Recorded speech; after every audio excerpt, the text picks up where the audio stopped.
Isang pangkaraniwang hapon ng Abril taong 2016, nabasag ang nakakabinging katahimikan ng isang abandonadong kakahuyan sa Antipolo. Walang tigil ang ungal ng malaking backhoe.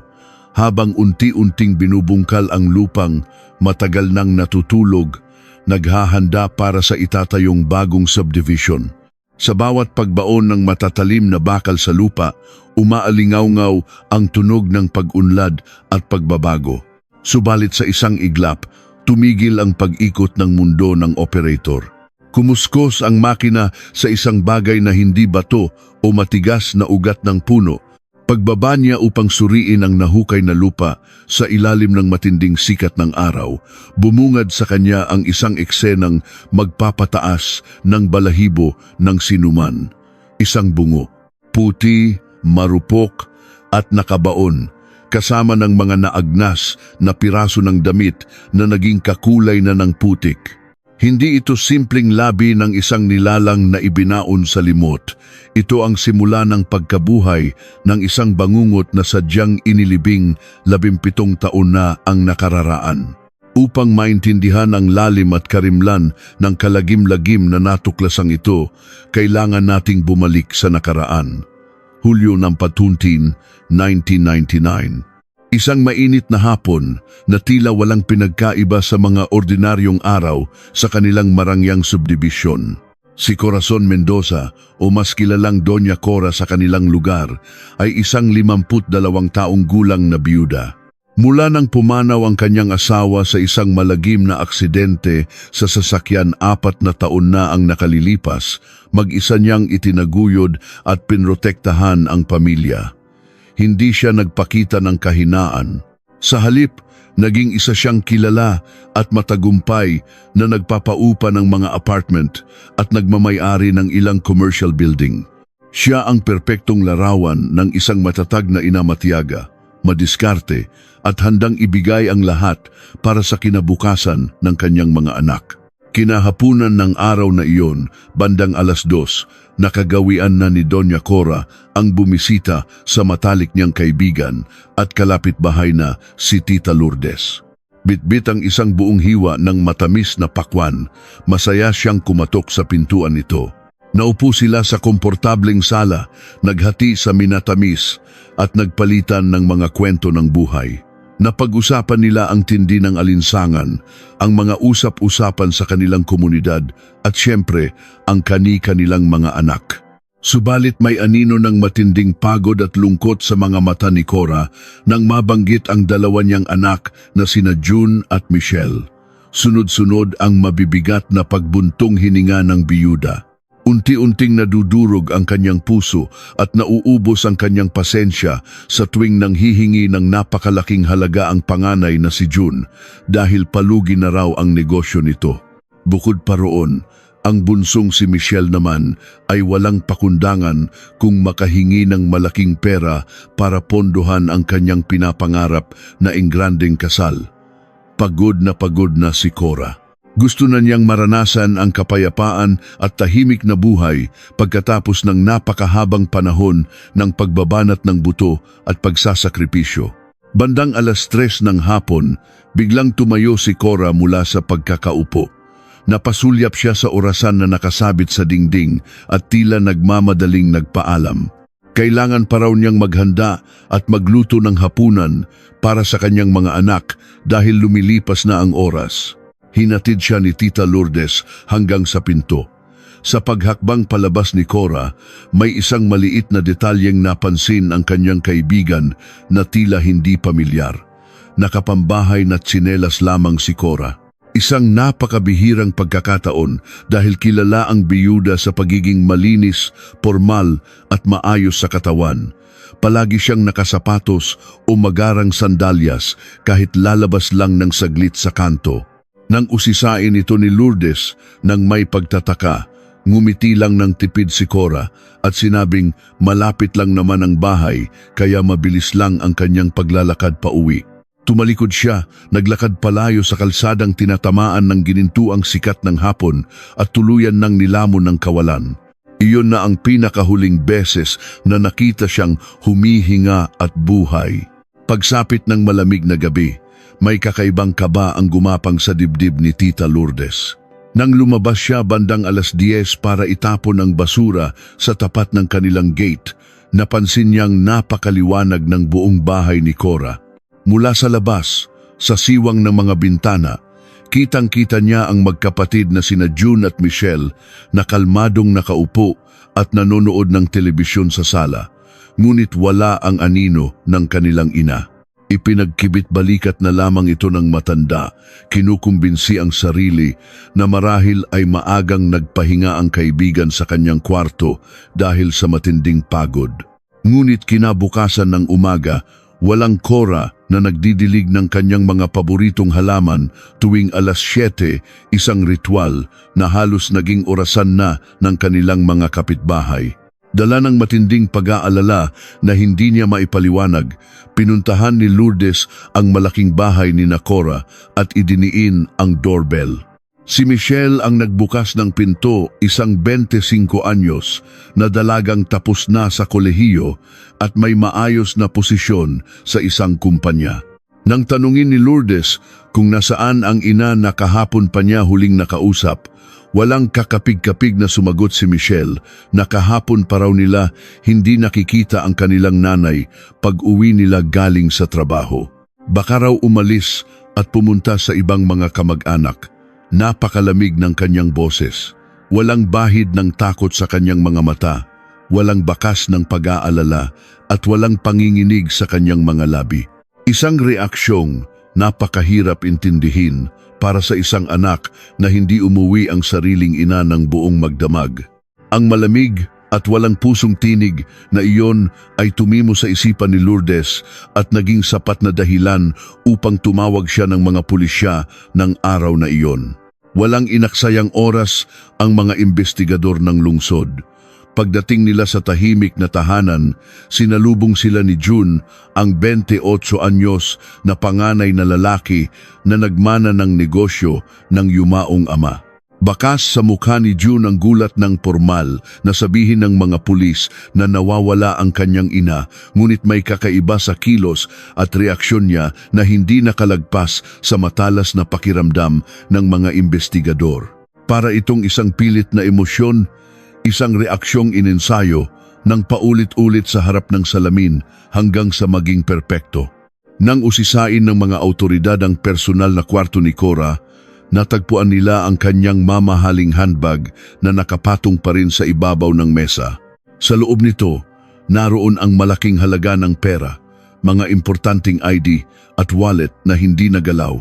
Nakasalansan ng maayos ang lahat ng kanyang mga sapatos at pormal na kasuotan sa lalagyan. Walang anumang bakas na siya ay nag-impake o nagplanong umalis ng matagal. Walang nawawala maliban sa kanya at sa suot niyang simpleng tsinelas na pambahay.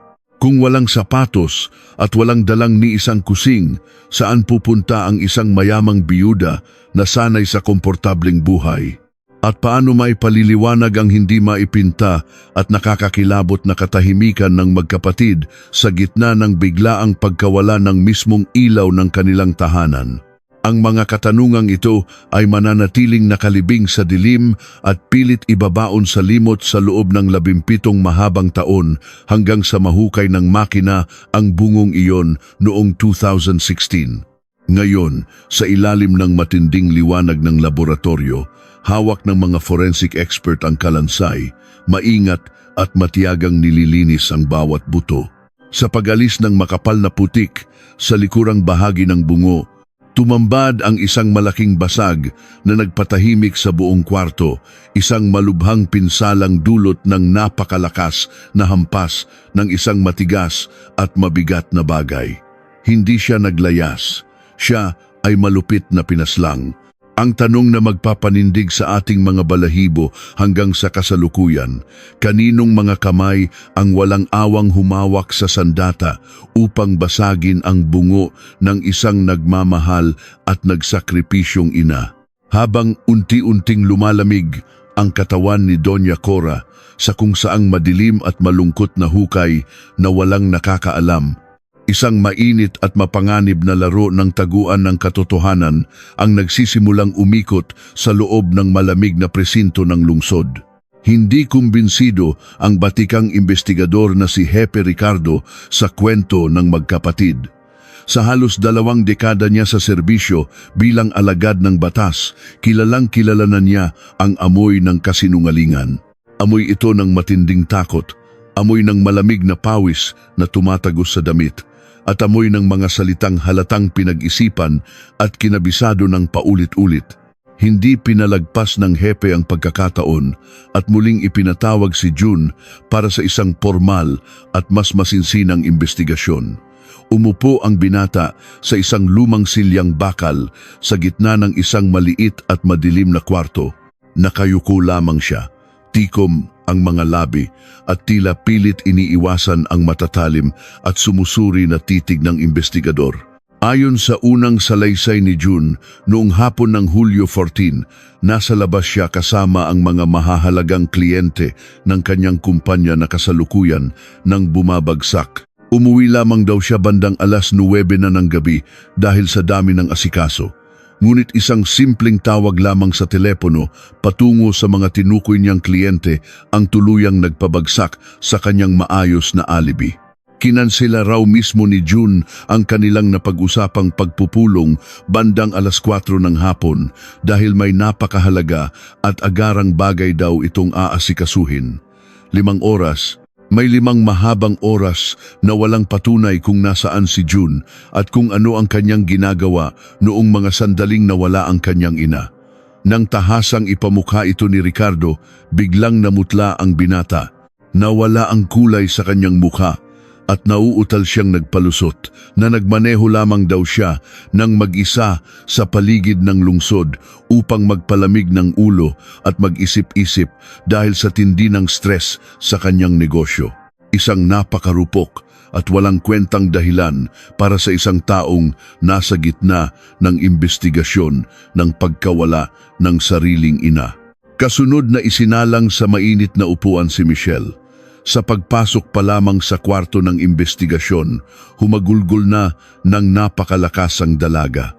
Nakikiusap siya at nagmamakaawa sa mga pulis na gawin ang lahat upang mahanap ang kanyang ina dahil ito na lamang daw ang tanging kayamanan nila sa mundo. Ngunit sanay na sa ganitong mga eksena si Ricardo.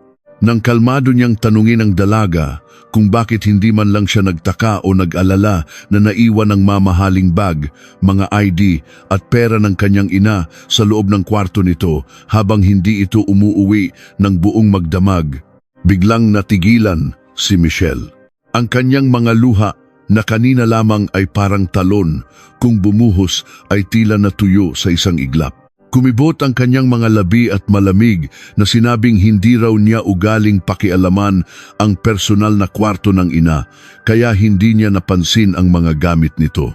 Isang sagot na napakalayo sa reaksyon ng isang tunay at nagmamahal na anak. Ang sinumang anak na naghahanap sa nawawalang magulang ay hahalughugin ang bawat sulok ng bahay upang makahanap ng kahit anong senyales. Ngunit hindi ito ginawa ni Michelle.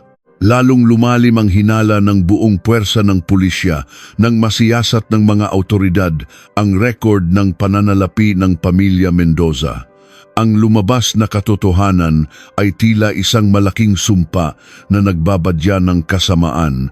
Sa loob lamang ng unang 6 na buwan ng taong iyon, umabot sa halos 5 milyong piso ang nalugi sa negosyo ni June. Patuloy siyang humihingi ng tulong pinansyal sa ina, ngunit tila napuno na si Doña Cora at tuluyan nang tumanggi na maglabas ng kahit isang kusing. Samantala, si Michelle ay nabukong walang habas na nanghihingi rin ng kalahating milyong piso para pondohan ang pinapangarap niyang marangya at perpektong kasal, isang halagang matigas ding hindi pinagbigyan ng yumaong biyuda. May malinaw na motibo na nakalatag sa harap ng mga pulis. May matinding pangangailangan sa pera at ang nag-iisang hadlang sa yamang iyon ay ang buhay ng kanilang ina. Upang makahanap ng mas matibay na ebidensya at mga saksi, nagsagawa ng malawakan at maingat na pag-uusisa ang mga awtoridad sa buong subdibisyon. At doon, sa wakas, may isang kapitbahay na nagbasag ng nakakabinging katahimikan.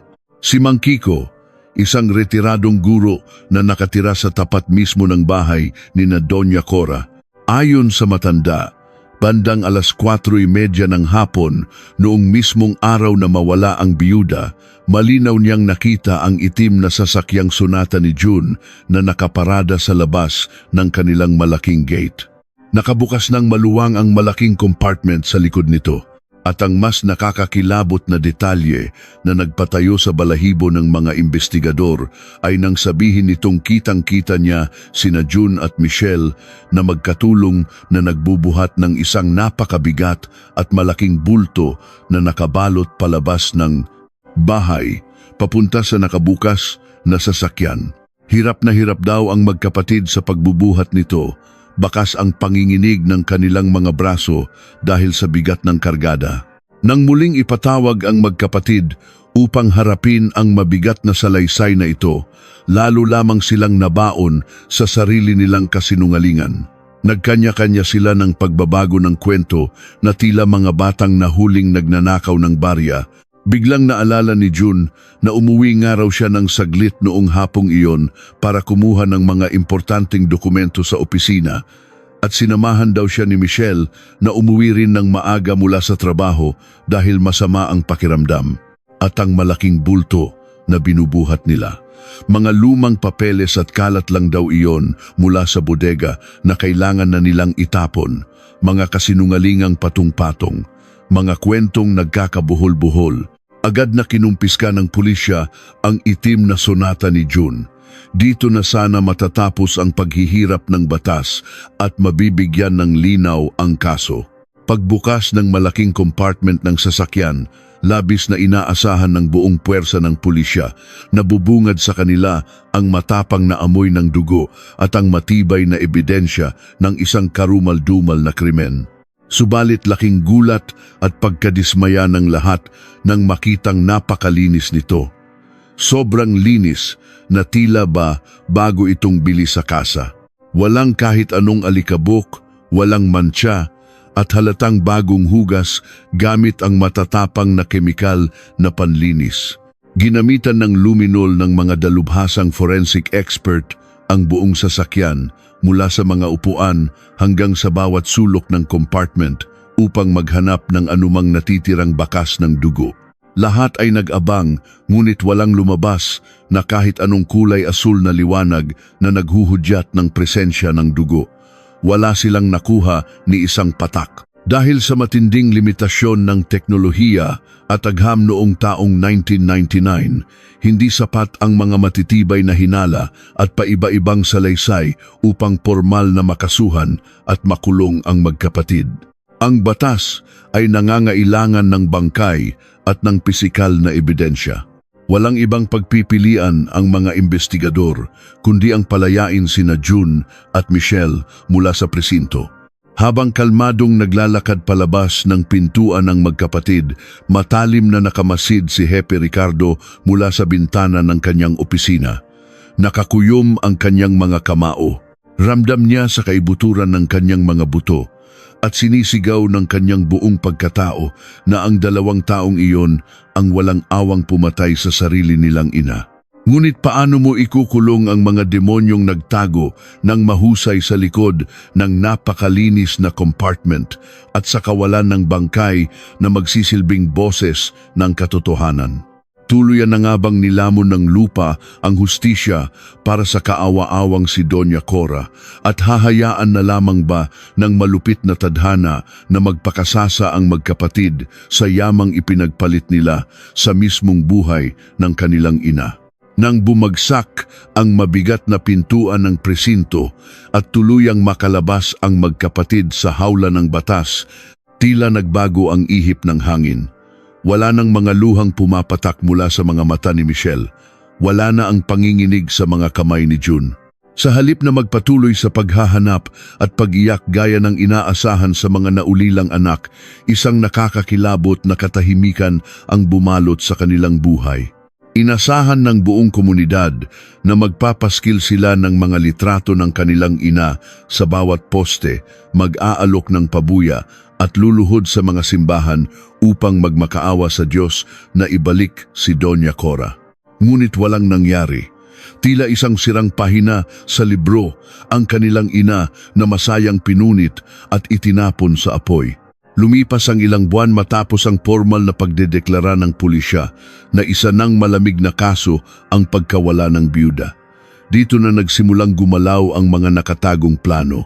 Dahil hawak na nila ang buong kapangyarihan sa mga ari-arian bilang mga legal na tagapagmana sa isang nawawalang individual, walang habas nilang ibinenta ang mga pinaghirapang apartment at commercial building ni Doña Cora.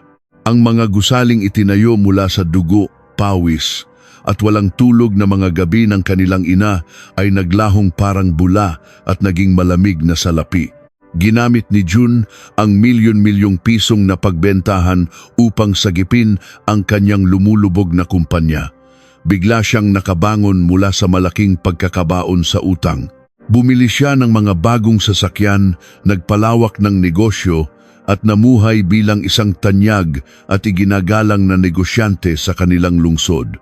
Sa kabilang banda, nakuha ni Michelle ang kanyang pinapangarap. Naglakad siya sa gitna ng simbahan, suot ang isang napakahaba at kumikinang na puting gown, umiiyak sa kaligayahan habang nagpapalitan ng matatamis na sumpaan sa harap ng altar. Isang perpekto at marangyang kasal na pinondohan ng perang kapalit ng buhay ng kanyang sariling ina. Nagpakasasa sila sa yaman, naglakbay sa iba't ibang bansa at bumuo ng kani-kanilang mga perpektong pamilya. Habang nabubulok ang katawan ni Doña Cora sa ilalim ng malamig at madilim na lupa, ang kanyang mga anak ay nagpapakasaya sa ibabaw ng mundo, nabubuhay sa ilusyon na tuluyan na nilang natakasan ang batas at ang karma. Tumakbo ang mga taon, pumasok ang bagong milenyo, taong 2000, 2005, 2010. Unti-unting pumuti ang buhok ni June at Michelle. Lumaki ang kanilang mga anak, at naging maayos ang kanilang pamumuhay. Sa paningin ng lipunan, sila ay mga respetadong mamamayan at mabubuting magulang. Ang pangalang Doña Cora ay unti-unting nabura sa alaala ng mga tao, naging isang kwentong bayan na lamang na paminsan-minsang nababanggit ng mga matatanda sa kanilang subdibisyon. Tuluyan nang nabaon sa limot ang kaso, nakahinga ng maluwag ang magkapatid. Nanalo sila sa kanilang madilim na laro, o iyon ang akala nila. Balik tayo sa taong 2016, sa loob ng isang napakalamig at tahimik na laboratorio ng forensic science. 17 taon na ang lumipas. Matapos mahukay ang bungo at kalansay sa Antipolo, nagpatawag ng isang malawakang investigasyon ang mga bagong henerasyon ng pulisya. Ngunit hindi lamang mga buto ang iniluwa ng lupa. 5 metro mula sa kinabaunan ng bangkay, nakahukay rin ang mga autoridad ng isang mabigat at kalawanging tubong bakal at isang sirang pala. Ang mga kagamitang ito ay sadyang ibinaon kasama ng biktima upang pagtakpan ang krimen. Sa unang tingin, mukhang wala ng pakinabang ang mga nabubulok na bakal na ito. 17 taon itong nabilad sa ulan, init at asido ng lupa. Ngunit hindi inasahan ng mga pumatay ang isang hiwaga ng kalikasan at siyensya. Ayon sa mga dalubhasang siyentipiko, ang uri ng lupa sa Antipolo kung saan ibinaon ang biktima ay mayaman sa malagkit na luwad.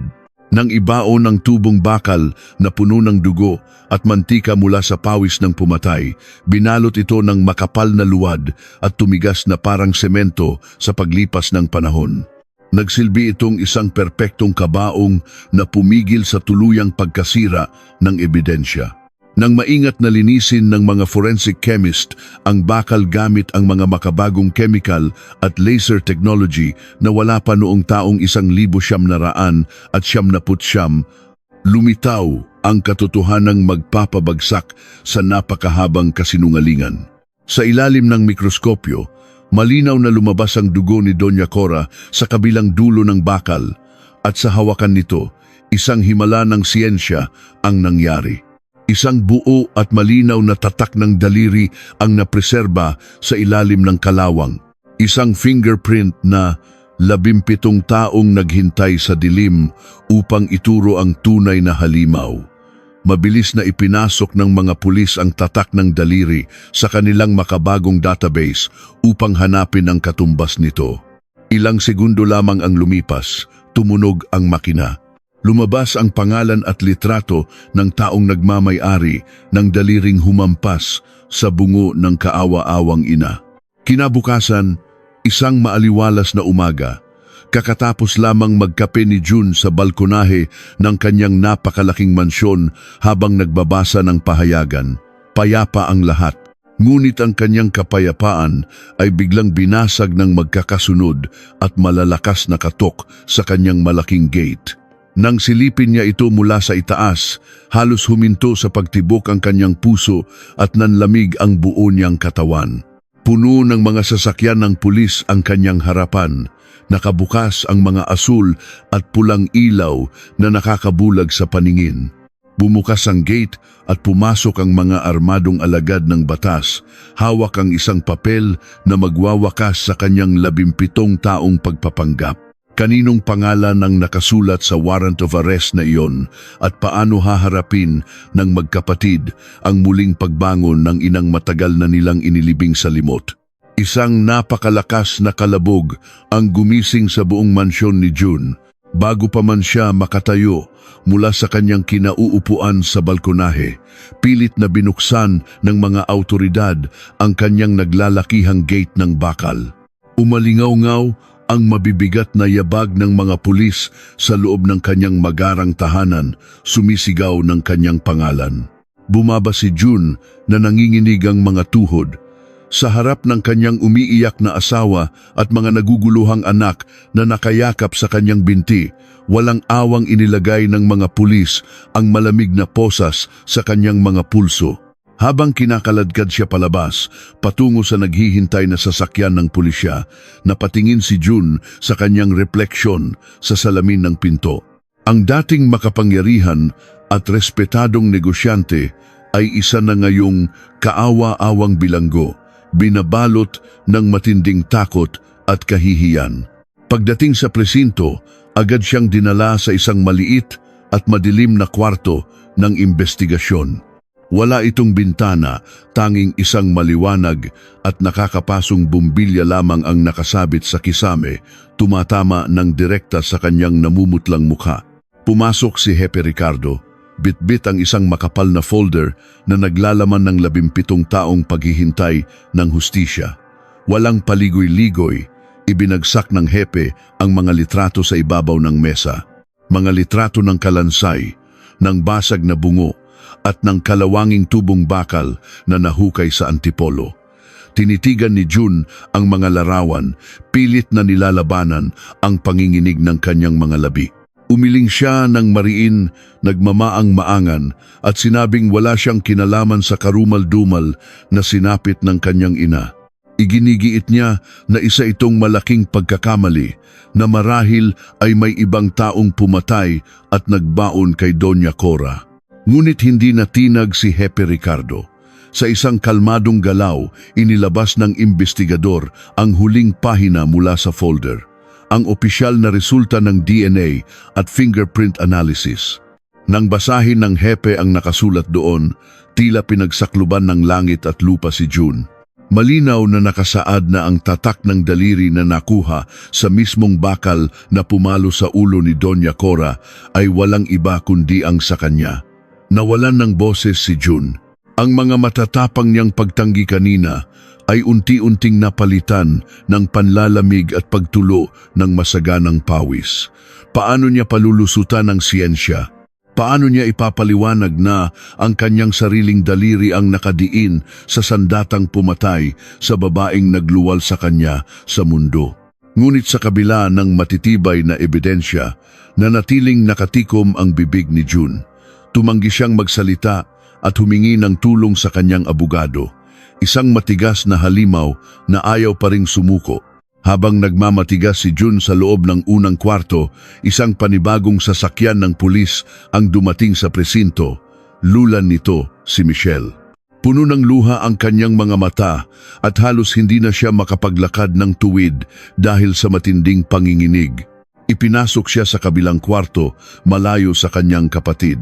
Nang iharap sa kanya ang mga parehong litrato ng nahukay na labi ng kanilang ina, humagulgol si Michelle ng napakalakas, halos mawalan na ng hininga. Ngunit iba ang naging atake ng mga investigador sa kanya. Sa halip na takutin, ginamit ng mga pulis ang sining ng psikolohiya. Sinabi nila kay Michelle na nahuli na nila si June, na nakita na ang fingerprint nito sa sandata at natuluyan ng aakuin ng kanyang kapatid ang lahat ng kasalanan. Subalit, idiniin din ng mga pulis na kung patuloy niyang poprotektahan ang kanyang kuya, pareho silang mabubulok sa kulungan dahil sa sabwatan. Sa puntong iyon, gumana ang sariling interes at pagkamakasarili na minana nilang magkapatid. Upang iligtas ang sariling buhay, ang sariling pamilya at ang karangyaan na matagal niyang tinamasa, nagdesisyon si Michelle na basagin ang 17 taong sumpaan nilang magkapatid. Sa pagitan ng paghikbi, ikinuwento niya ang totoong nangyari noong hapon ng Hulyo 14, 1999. Inamin niya na tumawag sa kanya si June noong araw na iyon, humihingi ng tulong upang magbuhat ng isang napakabigat na sako na naglalaman daw ng mga lumang basura at sirang piyesa mula sa opisina.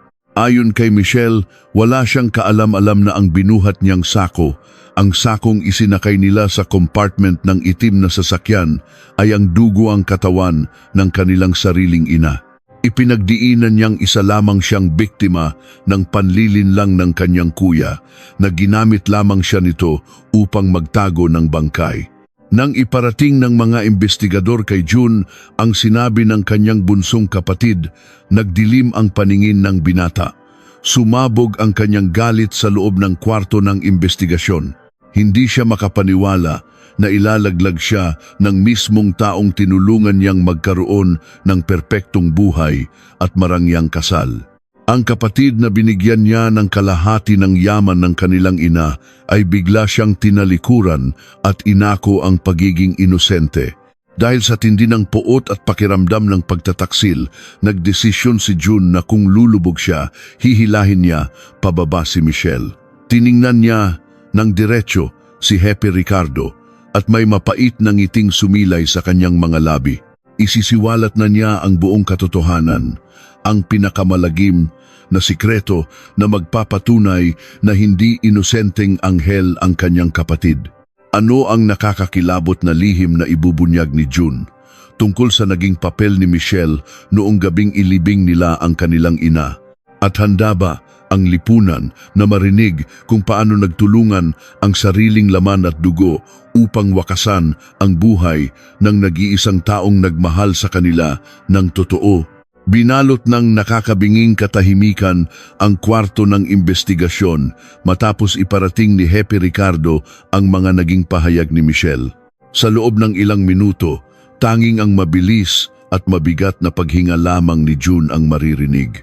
Nakayuko siya, mahigpit na nakakuyom ang mga nanginginig na kamao sa ibabaw ng malamig na mesang bakal. Nang dahan-dahan siyang mag-angat ng tingin, wala na ang bakas ng takot o pagmamakaawa sa kanyang mga mata. Napalitan ito ng isang nanlilisik at napakatalim na titig, isang tingin ng taong wala nang pakialam kung masunog man ang buong mundo, basta't hindi siya matutupok ng mag-isa. Isang mapait at nakakakilabot na ngiti ang sumilay sa kanyang mga labi. Kung akala ng kanyang bunsong kapatid na malilinis nito ang sariling pangalan sa pamamagitan ng paghuhugas ng kamay sa dugo ng kanilang ina, nagkakamali ito ng malaki. Gusto niyo ng katotohanan, Hepe? Basag ang boses, ngunit puno ng diin na panimula ni June. Ibibigay ko sa inyo ang bawat detalye. Ikukuwento ko sa inyo kung paano namatay si Mama. Pero isusumpa ko sa harap ng batas at ng Diyos, hindi inosente si Michelle. Alam niya ang lahat. Pareho kaming may hawak ng pala noong gabing ilibing namin ang nag-iisang taong nagbigay sa amin ng buhay. Umatras si Hepe Ricardo at binuksan ang recording device. Dito na nagsimulang bumalik ang isipan ni June sa pinakamalagim na hapon ng kanyang buhay, ang 14 ng Hulyo, taong 1900 at 1979. Ayon sa salaysay ni June, ang araw na iyon ay hindi nagsimula sa isang plano ng pagpatay. Nagsimula ito sa matinding desperasyon. Nakaupo siya sa malaking sala ng kanilang mansyon, naghihintay sa pag-uwi ng kanyang ina mula sa pagbisita sa kabilang bahay. Ramdam niya ang pag-ikot ng kanyang sikmura at ang kawalan ng hangin sa kanyang baga. Ang kanyang kumpanya ay hindi na lamang basta nalulugi. Ito ay nasa bingit na ng tuluyang pagkasira. Nakatanggap siya ng tawag mula sa mga galit na namumuhunan at sa bangkong nagbabantang kunin ang lahat ng kanyang ari-arian kung hindi siya makakapagbayad ng 5 milyong piso bago matapos ang buwan. Ang kanyang dangal, ang kanyang pangalan, ang kanyang perpektong buhay sa lipunan, lahat ay nakasalalay sa perang tanging ang kanyang ina lamang ang makakapagbigay. Bandang 3:30 ng hapon, bumukas ang pinto. Pumasok si Doña Cora, suot ang kanyang simpleng pambahay na tsinelas. Amoy na amoy pa ni June ang tamis ng pakwan na kinain ng ina mula sa kapitbahay. Agad siyang lumapit, halos lumuhod sa harapan ng matanda, at nagmakaawa. "Ma, kailangan ko ng tulong mo. Ito na ang huli, pangako, kapag hindi mo ako binigyan ng pera ngayon, makukulong ako. Mawawala ang lahat ng itinayo ko." Ngunit sa halip na awa, isang malamig at pagod na tingin ang ibinigay sa kanya ni Doña Cora. Ipinaalala ng biyuda ang 200,000 pisong ibinigay nito sa kanya noong mga nakaraang buwan, mga perang naglahong parang bula dahil sa maling pamamalakad ni June. Ibinaling din ng ina ang galit sa patuloy na panggigipit ni Michelle para sa walang kwentang karangyaan ng kasal nito. "Ginagawa niyo ba akong bangko?" Matigas na wika ni Cora. Pagod na ako, June. Mula nang mamatay ang papa niyo, wala na akong ginawa kundi magtrabaho para sa inyo. Pero ano ang iginanti niyo? Inuubos niyo ang buhay ko. At doon, binigkas ni Doña Cora ang mga salitang naging mitsa ng kanyang sariling kamatayan. Habang naglalakad patungo sa kanyang kwarto, lumingon ang biyuda at nagbitiw ng isang pinal na desisyon. "Kinausap ko na si attorney kahapon. Sa susunod na linggo, pipirmahan ko na ang mga papeles. Ipapamana ko na lang sa mga bahay ampunan at sa kawang gawa ang lahat ng pinaghirapan namin ng papa niyo. Wala kayong makukuha kahit isang kusing. Siguro sa ganitong paraan, matututo kayong tumayo sa sarili niyong mga paa." Para kay June, ang mga salitang iyon ay hindi isang simpleng pangaral, isa itong hatol ng kamatayan sa kanyang kinabukasan. Nang marinig niya ang salitang kawanggawa, tila nagdilim ang kanyang paningin. Umalingaw-ngaw sa kanyang tainga ang tunog ng pagguho ng kanyang mga pangarap. Paanong ibibigay ng sarili niyang ina sa mga estranghero ang yamang dapat ay sa kanya? Paanong hahayaan siyang mabuhay sa kalsada habang ipinamimigay ang milyon-milyong piso sa iba? Ang takot ay mabilis na naging galit, at ang galit ay naging isang dalisay at nag-aapoy na kasakiman. Naglakad si Doña Cora papasok sa kanyang kwarto, tumalikod upang ayusin ang mga damit sa loob ng kanyang malaking kabinet. Hindi niya napansin ang pag-iba ng anyo ng kanyang anak. Dahan-dahang naglakad si June patungo sa likurang bahagi ng bahay, malapit sa kusina kung saan nakatago ang mga kagamitan sa pag-aayos ng tubo. Nakita niya ang isang kalawanging tubong bakal, mabigat at kasing haba ng kanyang braso. Nang hawakan niya ito, hindi na siya ang anak na nagmamakaawa. Isa na siyang halimaw na nakakita ng solusyon sa kanyang problema. Walang anumang ingay na ginawa ang mga paa ni June pabalik sa kwarto. Nakatalikod pa rin ang kanyang ina. Itinaas niya ang tubong bakal ng buong lakas. Walang pag-aalinlangan, walang awa. Isang napakalakas na hampas ang pinakawalan niya, direktang tumama sa likurang bahagi ng bungo ng biyuda. Isang nakakapasong tunog ng pagkabiyak ng buto ang umalingaw-ngaw sa tahimik na kwarto. Bumagsak si Doña Cora sa sahig na parang isang pinutol na puno, walang naging pagkakataon upang sumigaw o manlaban. Mabilis na kumalat ang madilim na dugo sa mamahaling karpet, gumagapang patungo sa mga sapatos na maayos na nakasalansan. Nang makita ni June ang dugo ang katawan ng ina, biglang nagising ang kanyang ulirat. Nabitawan niya ang bakal, nanginginig siyang napaluhod sa tabi nito. Ma! Bulong niya. Ngunit wala ng buhay ang mga matang nakadilat sa kawalan. Sa halip na tumawag ng ambulansya, nanaig muli ang kanyang pansariling interes. Kinailangan niyang itago ang ebidensya. Kumuha siya ng mga makakapal na plastik at isang malaking sako, binalot ng maigi ang katawan ng ina upang hindi tumagas ang dugo. Subalit napakabigat nito. Hindi niya kayang isakay ng mag-isa sa compartment ng kanyang sasakyan. Dito na niya idinawit si Michelle. Tumawag siya sa kapatid at pinauwi ito ng maaga. Nang dumating si Michelle, nakita nito ang malaking bulto sa gitna ng sala. Ayon kay June, pilit na itinatanggi ni Michelle na alam nito kung ano ang nasa loob ng sako. Ngunit habang kinukwento ito ni June sa hepe, mariin niyang idiniin ang katotohanan. Paano niya hindi malalaman? Nang buhatin namin ang sako, alam niya ang pakiramdam ng bigat ng isang tao.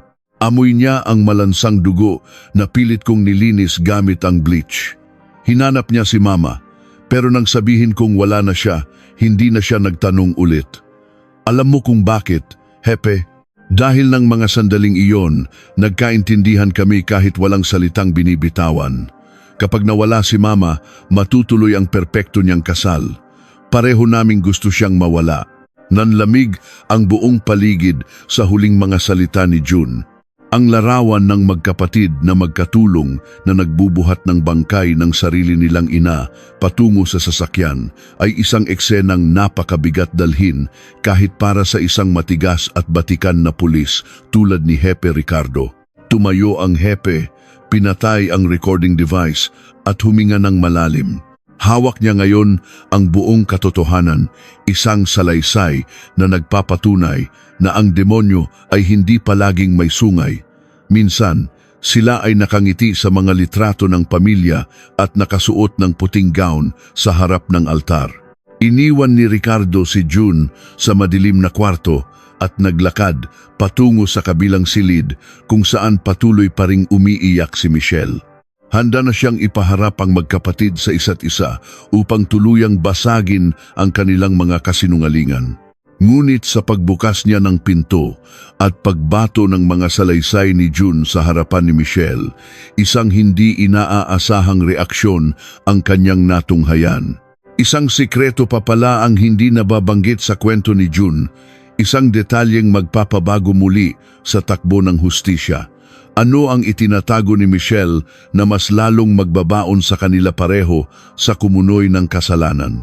Pagbukas ng pinto ng kabilang silid, bumungad kay Hepe Ricardo ang isang kaawa-awang larawan ni Michelle. Nakasubsob ang dalaga sa mesa, basang-basa ng luha ang kanyang mukha at walang tigil ang kanyang panginginig. Inilapag ng Hepe ang maliit na recording device sa ibabaw ng mesa at walang salitang pinindot ang pindutan. Umalingaw-ngaw sa apat na sulok ng madilim na kwarto ang malamig, matigas at puno ng puot na boses ni June. Isinisiwalat ang bawat detalye ng kanilang sabuatan. Habang tumatakbo ang boses ng kanyang kuya, unti-unting nanlaki ang mga mata ni Michelle. Ang kanyang mga paghikbi ay biglang naputol. Ang kanyang namumutlang mukha ay tila naubusan ng natitirang dugo. Nang matapos ang audio recording, tinitigan siya ng napakalalim ni Hepe Ricardo. Itinukod ng investigador ang kanyang mga kamay sa mesa at bumulong ng may nagbabantang diin. Alam na raw ng pulisya na may kulang sa kwento. Alam nilang may itinatago pa si Michelle na mas malagim kaysa sa simpleng pagbubuhat lamang ng isang mabigat na sako. Dahil sa tindi ng kaba at sa pagguho ng kanyang mga depensa, tuluyan ng sumuko ang bunsong anak. Sa isang basag na tinig, inamin ni Michelle ang pinakamapait na katotohanan na bumuong muli sa buong puzzle ng krimen. Ang totoo, bago pa man nila buhatin ang sako palabas ng bahay, pumasok si Michelle sa kwarto ng kanilang ina. Nakita niya ang malagim na eksena na habang buhay nasusunog sa kanyang kaluluwa.